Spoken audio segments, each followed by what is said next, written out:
Primetime local news, serving the Lakeland and Midwest regions. Good evening and welcome to Primetime Local News. I'm Callum Hawker and thank you for joining us.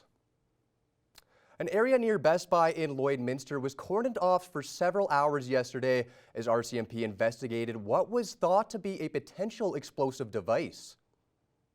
Police say shortly after 3 p.m., they were searching a vehicle in the parking lot on an unrelated matter when they saw the device. The area was contained as a caution and the Alberta RCMP Explosive Disposal Unit was called. It turns out the item was not hazardous and the area was cleared. Border Paws Animal Shelter and the City of Lloydminster have entered a 3-year funding agreement. The grant is worth $243,000 over the next 3 years. Despite the large sum of money, cost for the programs and services provided by Border Paws goes well beyond this number. Border Paws Animal Shelter does a great job for the city. It provides pound services for the city, which we would otherwise have city employees operating. We also have been approached and for a number of years for an assistance for additional funding in the form of a grant. And what they do at Border Paws, we can't do at the city with the dollars spent. Each year of the agreement, the money is planned to increase by 2%. Border Paws is also attempting to collaborate with neighboring municipalities for funding efforts. So they know what they have to work with, what their budget can be, and then help them set fundraising goals, which they do a great job at doing throughout the community to assist in working with other municipalities to provide those pound services and taking care of stray animals. And it's a need in the community, and we appreciate that Border Paws is there. Border Paws is receiving $79,000 in 2024. The Lloydminster Rotary Club announced a funding grant this week. Our Leo Cruzet had a chance to talk with the president of the organization to tell us more. I am here talking with the current president, Mike Sidoric of the Rotary Club Lloydminster, and talking about the Legacy Fund project right now. How are you doing? I'm doing very well, thank you. So, can you tell us more about this detail about the newly announced Legacy Fund project? So, just a bit of a recap on Rotary. Rotary Club of Lloydminster. Rotary does a lot of great work within this community. We help support other organizations. We do fundraising to benefit really the whole world. Our biggest legacy has been the Polio Plus program, where we're helping to eradicate polio around the world. So, and Rotary's been well known for that for forever. And a lot of our mottos that we work within for being a Rotarian is service above self. So we take all of those initiatives and we think and we really consider what we can do to help benefit this community.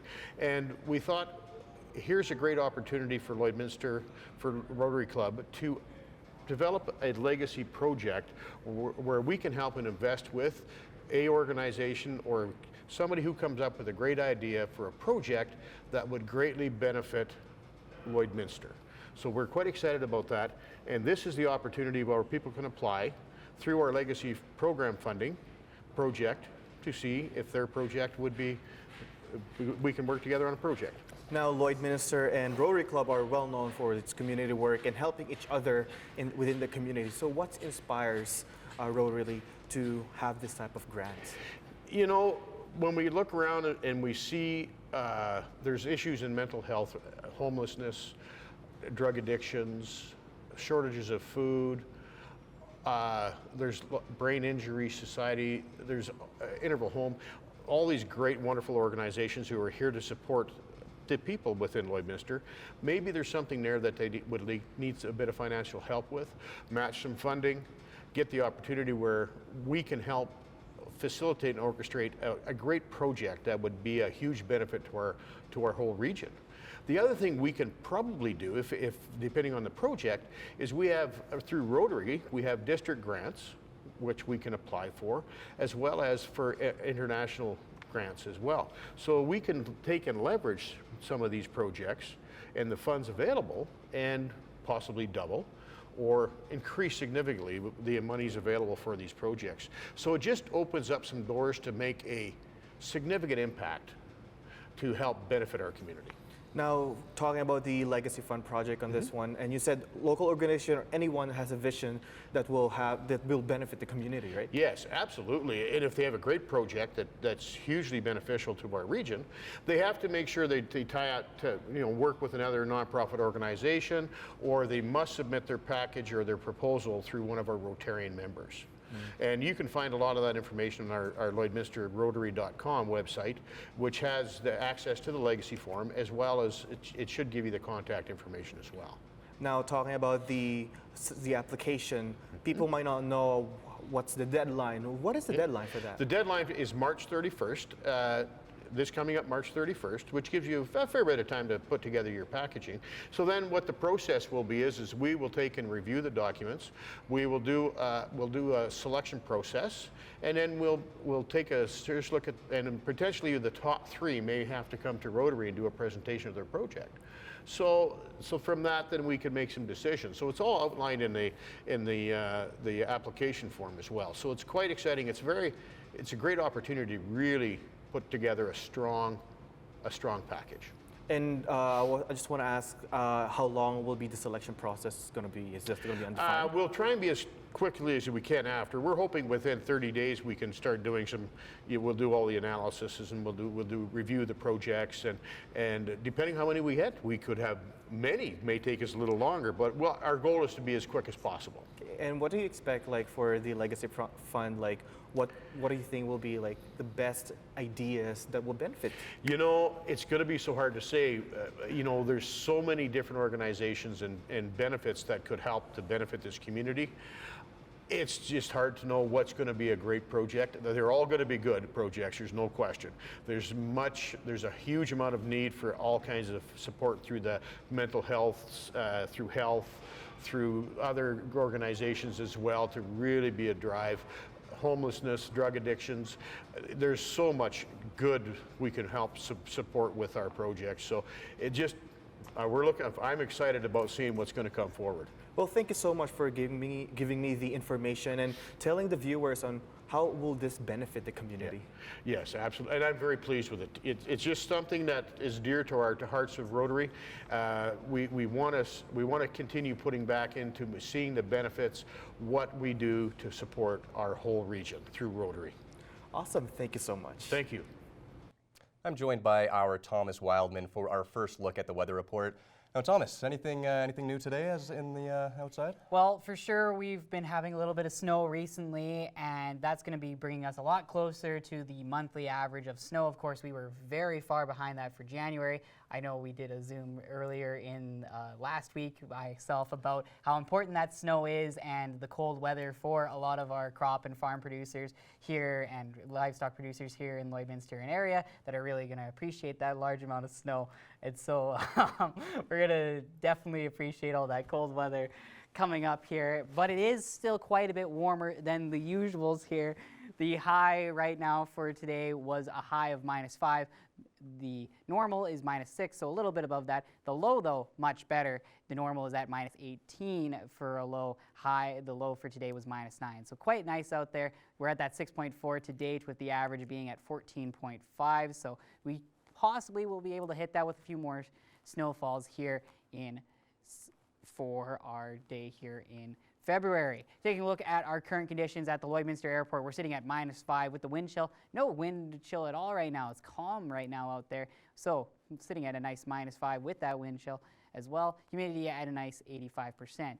Taking a look now in Saskatchewan for North Battleford, they're sitting at -3 with the wind chill. They're getting up to -5, so very similar to us. Pretty calm there, though, that wind just being a nice little breeze to cool it off a little bit out in Saskatchewan. And in Cold Lake, they're also sitting at pretty much the exact same temperature and conditions as us at -5. Taking a look now at our current conditions across the region, we see Cold Lake is sitting at a little bit colder there with this temperature set at -6, -5 still here in Lloydminster. Marwayne and St. Paul, as well as Bonnyville, all at -4. We go a little bit out into the west. Vegreville and Edmonton sitting at -3, as is Lac La Biche. Wainwright and Vermilion and Provost down south also at -3. Taking a look on the Saskatchewan side, Isle of Cross is going to be our cold place of the day today. -7 for them. Pierceland at -4. Green Lake and Meadow Lake always at the same temperature, -5. St. Walburg at -5 as well. Maidstone and Macklin, just right there by my close hand, is at -4, and North Battleford sitting at -3. Now we'll take a look at today's forecast. It's been -5 with some low clouds, an 80% chance of precipitation though, so we may be seeing some snow later on tonight. Button's a little fidgety today. Looking at tonight's forecast, we're sitting at -9, and we are going to be seeing that snow at times about 3 to 6 centimeters, so be sure to have your shovels out. After that quick little snow we had earlier in the week, you're definitely going to have to deal with it now. North Battleford's going to see something very similar, with a little snow accumulating up to an additional centimeter, 84% chance of that, sitting at -7 as well for there. And taking a quick look at Cold Lake, they're sitting at -8 with snow at times accumulating at 1 to 3 centimeters, 88% precipitation there as well. And just a quick look at our 3-day forecast. On Friday and Saturday, we're going to be sitting at -5. Really cold though, for a low there at -17. Over the weekend, where our lows will be much better. And on Super Bowl Sunday, we're going to be having a high of 1 degree with a low of -9. That's a good quick look at your first set of weather. We will have more news headlines after the break.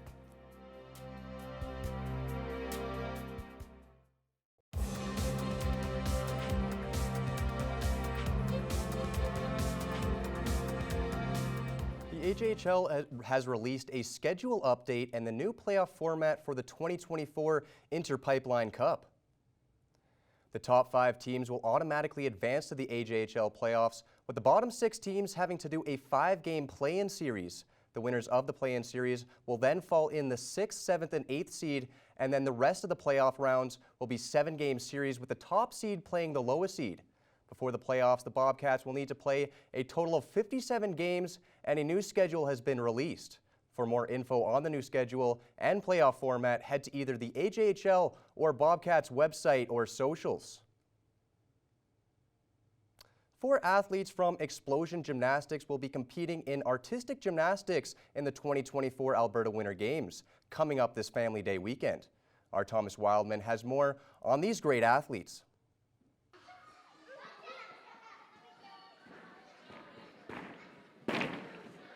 Liv Bowman, Noelle Chan, Abigail Fraser, and Emily Kenyon will be representing Zone 7 in artistic gymnastics at the 2024 Alberta Winter Games in Grand Prairie.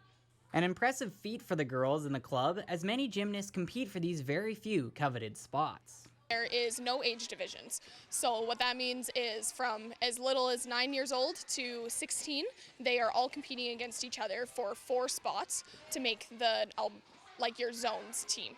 So all of these 4 athletes, 2 of them were level 6, 2 of them were level 7, and they had to push to go and be the top 4 in the all-around, which means that they competed their vault, bars, beam, floor, and all of those scores combined equals their all-around. While all the events are important, each athlete has an event that they feel most confident in. Probably floor. Just the feeling of flipping up in the air is really fun, and performing. Bars, because I'm just good at it. The athletes are very excited to be competing and happy that some of their fellow Explosion Gymnastics teammates will be there with them. It's very cool, and I'm super excited that my teammates are coming so that I'm not alone. Abigail Fraser is competing in her second Alberta Winter Games and is excited to meet and grow with her team once again. I liked meeting new people. My team got really close, even though we didn't really know each other, and I'm excited to do the same with them, get to know each other more and have fun experiences. If you're interested in learning more about the 2024 Alberta Winter Games, head to 2024awg.com. Thomas Wildman, Primetime, local news. The Lakeland women's volleyball team is preparing for their final weekend of conference play. This is also a special time for 2 of their players. Our Ben Lohan has more. The Lakeland women's volleyball team is preparing for their final home matches of the season. It will also be the final conference matches for 2 very special players. Jana Lang and Kaylee Lewick will be honored in Saturday's senior celebrations, and head coach Austin Dyer had high praise for both players.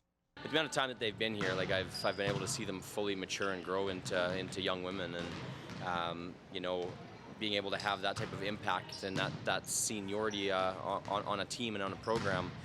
They've both done all kinds of things for our team and for our program to help us be in the position that we're in right now. Jana Lang came in as the setter for the Rustlers in 2018. She redshirted her first year, then took the reins in 2019. Lang has played in over 76 matches for the Rustlers, massing 76 kills, 608 digs, 101 service aces, and 2,405 assists.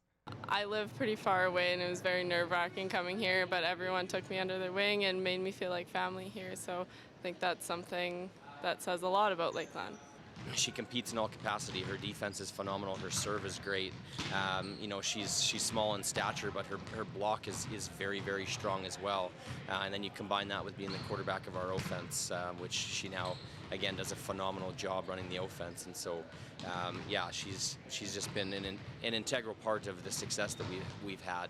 Kaylee Lewick came to the Rustlers as an outside hitter in 2017. She then switched over to middle blocker during her third season. Lewick has played in over 90 matches for the Rustlers, massing 240 kills, 184 digs, and 68 service aces while holding a .617 hitting percentage. Anything to do with my team. As my time here comes to a close, it's been really fun looking back on all the memories and all the friends that I've had. Like the one day I was counting how many teammates I've had, and like it's getting to like 50 plus people I've got to play with while being here. So all the connections that I've built and the community that I've built here in Lloydminster has just been phenomenal. She just embodied what being a Rustler is, and she's done that ever since. She's been the captain of our team for the last 4 years and leads by example. She doesn't take a practice off. She doesn't take a drill off. When you have a leader and a captain that behaves that way during practice, it's really easy for me to be able to call that out, in front of all the other athletes, just saying, we have this girl that's been here for this long. She's calling us out that we need to be better. We don't see her ever taking any time off. These two players have been a part of 3 ACAC championship teams and have won 2 CCAA national championships, and they hope to add more hardware to their collection this season.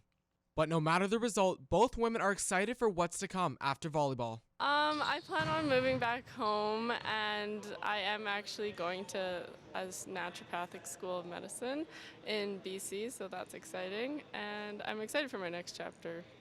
Don't know, it's a surprise. I don't really have anything lined up, but I know with what I've learned here and all the things I can take away from being a student athlete here, I'll be just fine. The Rustlers will play their final conference matches at home Friday against Olds College and Saturday against St., with both matches at 6 p.m. For Primetime Local News, I'm Ben Lowan. It's time now to take a look at all your adorable animals and our pet picks of the day.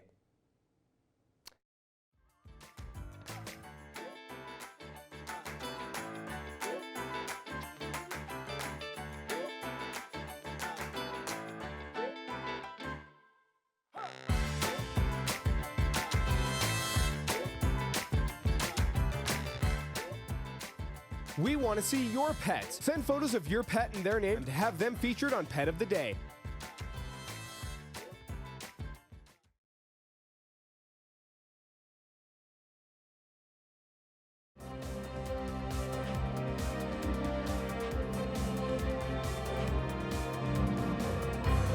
I'm joined by Tennille Zellweger, the Vice President of the new Pets Purpose Animal Shelter here in Lloydminster. Tennille, thank you so much for your time today. How's it going? I'm doing good. Thanks so much for having me here. Yeah, no worries. So you are a big part of Pets Purpose. I know it's brand new to the city, but can you tell me more about it? Yeah, well, first off, we can't do what we do without the support of the community. So thanks for having us on here to raise awareness. And thanks to the community for everything that you guys have done to help us and that you will continue to do to help us moving forward. But we created Pets Purpose Animal Shelter Society to really create a space for animals to live their purpose again, because there is a lot of animals out there that are abused or need a home or are hungry. And so what we're trying to do is help those animals find their future homes and really live their purpose again. And when did Pets Purpose become a shelter?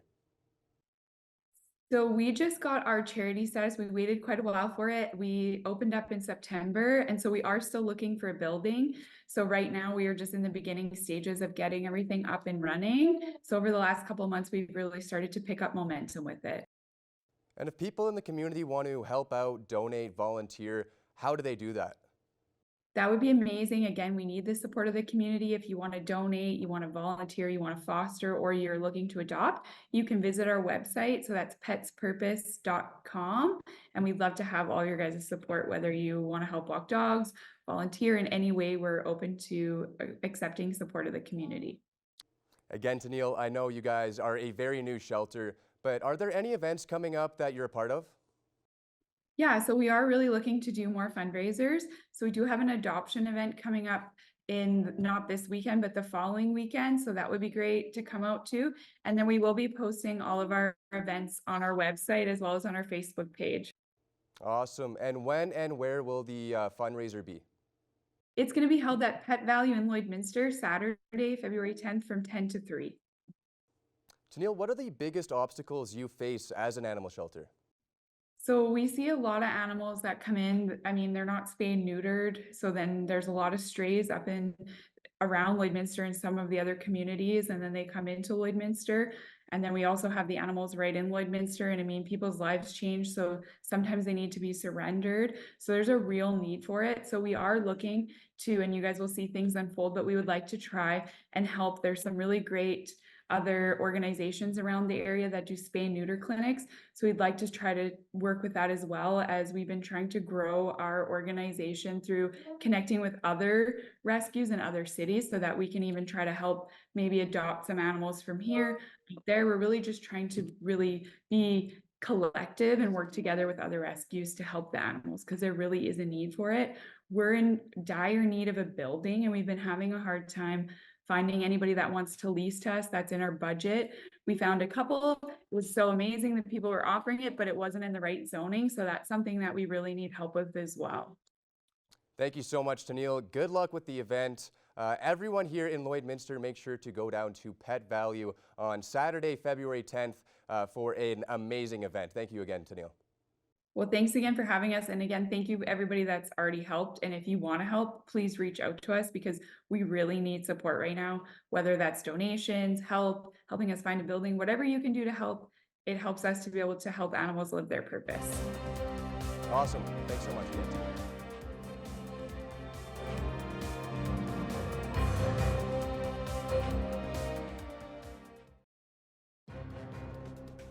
Furniture set and design supplied by Furniture Gallery, downtown Lloydminster. Mark Morton is joining me today. Now, Mark is a novelist and he has written several nonfiction books, and he is also a columnist for CBC.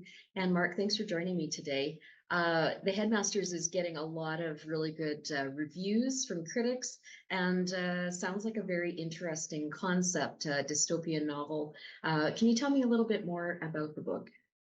So yeah, it's a young adult book, and I would say sort of at the older end of young adult, but I think also adults will also enjoy it.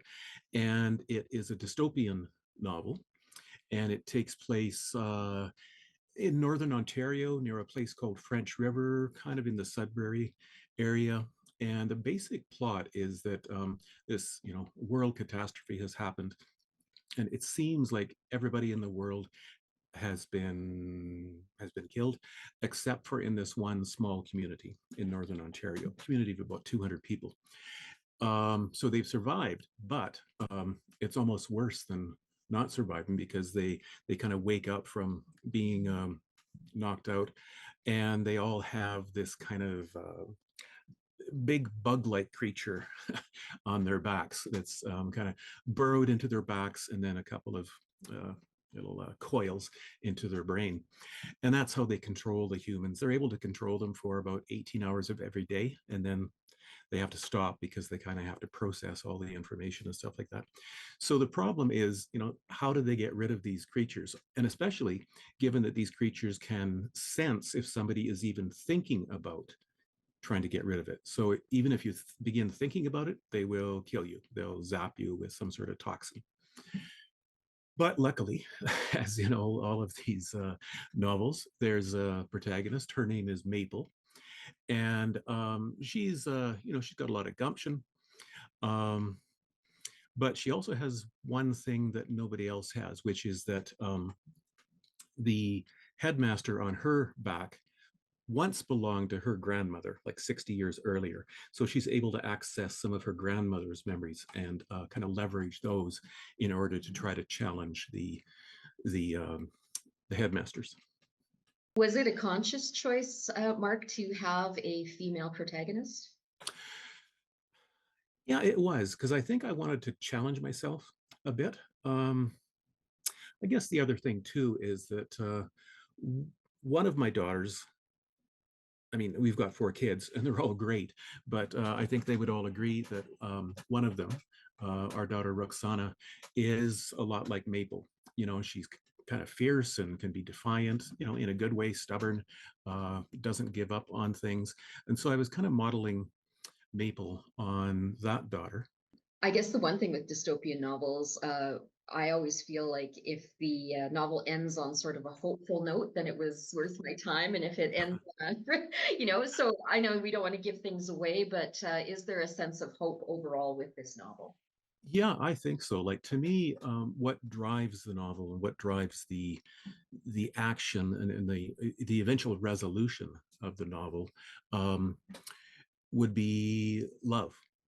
It's in that sense, love is the ultimate power that sort of is woven through the novel. So yeah, it ends hopefully. And in fact, when I was writing it, I was also thinking, well, maybe I should construct this so that there could even be a sequel. And I could do that. I haven't started to writing a sequel yet. I have finished another novel in the meantime, but it didn't seem to make sense to start writing a sequel to The Headmasters until I had found a publisher for the first part of it. But maybe I'll get back to it and write a sequel at some point. Now, you have found a publisher, as you mentioned, and it is a Prairie publisher, from what I understand. Yeah, it's Shadowpaw Press. They're a small publisher in Regina. And what's kind of neat is the publisher of that press, of Shadowpaw Press, 40 years ago, he was working at the Weyburn Review, you know, the weekly newspaper in Weyburn, Saskatchewan. And he was going on a choir tour through Europe. So they needed to fill his place. I happened to go to the publisher and say, hey, I'm an 18-year-old. Do you think you could be interested in hiring me? The publisher did. So I filled in for Edward Willett, who is now the publisher. So it's just, it's a very, you know, it's funny how things come around, you know? We never know how the connections are going to come back and meet again. Yeah, I appreciate your time, like I said, and thanks so Thank much you. for talking to me today. I do appreciate it. Thank you, Leanne. Take care. Another eventful week here, in the border city, and a fun weekend ahead with Super Bowl. Thomas, any predictions? Well, I really want the Niners to win. I will say that, but I'm never going to bet against Patrick Mahomes. I think KC just looks outstanding right now. Their defense is really good. Their offense is always good no matter what, so I'm going to go with KC. Patrick Mahomes is a hard guy to bet against. I don't blame you. That's all the time we have for you from Primetime Local News. Have a great night, everybody.